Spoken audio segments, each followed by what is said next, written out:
Hello കൂട്ടുകാരെ, എന്തെങ്കിലും വിശേഷങ്ങൾ? എല്ലാവരും സുഖമായിട്ടിരിക്കണം. അപ്പോൾ രാവിലെ ഇന്ന് സൺഡേ സ്പെഷ്യൽ നമുക്ക് ഉപ്പുമാവാണ് കേട്ടോ. എളുപ്പപ്പണിക്ക് ഉപ്പുമാവ് ഉണ്ടാക്കി.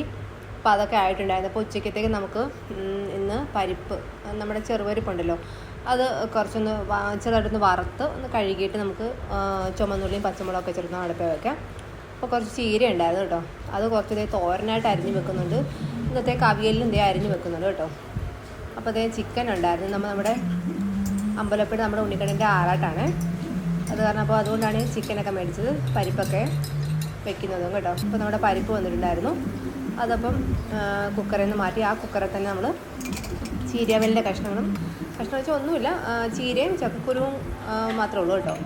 അപ്പോൾ പരിപ്പിനകത്തോട്ട് നമ്മൾ തേങ്ങ മാത്രം അരച്ച് ചേർത്തിട്ടുള്ളൂ കേട്ടോ. പിന്നെ കുറച്ച് നെയ്യും കറിവേപ്പിലയും ഇട്ടാൽ നമ്മുടെ പരിപ്പ് കറി റെഡി ആയിട്ടുണ്ട്. അപ്പോൾ ചിക്കൻ ഒന്ന് വറുത്തിട്ടാണ് കറി വെക്കുന്നത് കേട്ടോ. ചിക്കൻ മേടിക്കുമ്പോൾ ഇവിടെ വറുത്തിട്ട് കറി വെക്കുന്നു പറഞ്ഞാൽ മക്കൾ പറയും. അപ്പോൾ ചീര കഷ്ണങ്ങളൊക്കെ വന്നിട്ടുണ്ടായിരുന്നു. അത് നമുക്ക് ചട്ടിയിലോട്ട് മാറ്റി അരപ്പ് ചേർത്ത് ഉപ്പൊക്കെ നോക്കി കറിവേപ്പിലയും വെളിച്ചെണ്ണയും ഒഴിക്കുമ്പോൾ നമ്മുടെ ചീര അവർ റെഡിയാവുക.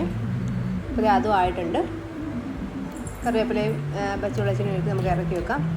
അപ്പോൾ ചിക്കൻ കറി ഞാൻ ഇന്ന് പുറത്ത് അടുപ്പിലാണ് വെക്കുന്നത്. ഈ പാത്രമൊക്കെ നമുക്ക് സ്റ്റവ് വെക്കാൻ പറ്റില്ലല്ലോ, ഗ്യാസ് എപ്പോൾ തീർന്നു ചോദിച്ചാൽ മതിയല്ലോ. അപ്പോൾ നമ്മുടെ ചിക്കൻ കറി ആയിട്ടുണ്ട്. പിന്നെ പപ്പടം കൂടെ വറുത്തിട്ടുണ്ടായിരുന്നേ. അപ്പോൾ പപ്പടമൊക്കെ വറുത്ത് ഞങ്ങൾ ഊണ് കഴിച്ചു. വൈകിട്ടപ്പം ഒരു ചക്ക ഇരിപ്പുണ്ടായിരുന്നു, അത് പഴുത്തിട്ടുണ്ടായിരുന്നു കേട്ടോ. അത് നമ്മൾ കട്ട് ചെയ്തെടുത്തു കേട്ടോ. വരിക്കച്ചക്കയായിരുന്നു. അപ്പം മക്കൾക്ക് വരിക്കച്ചക്ക ആകുമ്പോൾ അവർക്ക് ഇഷ്ടമാണ് കേട്ടോ. അപ്പോൾ അതൊക്കെ ഒന്ന് അടത്തിയെടുത്ത് വെച്ചു. കുറച്ചൊക്കെ കഴിച്ചു, ബാക്കി നമുക്ക് ചക്കയപ്പം ഉണ്ടാക്കാൻ നമ്മൾ എടുത്ത് വെച്ചിട്ടുണ്ട്. പിന്നെ നമ്മുടെ ഇന്ന് കണ്ണൻ്റെ ആറാട്ടല്ലേ, അപ്പോൾ അത് ഞങ്ങൾ ആറാട്ട് കാണാനായിട്ട് പോയിട്ടുണ്ടായിരുന്നു കേട്ടോ. ആ വിശേഷങ്ങളൊക്കെയാണിത്.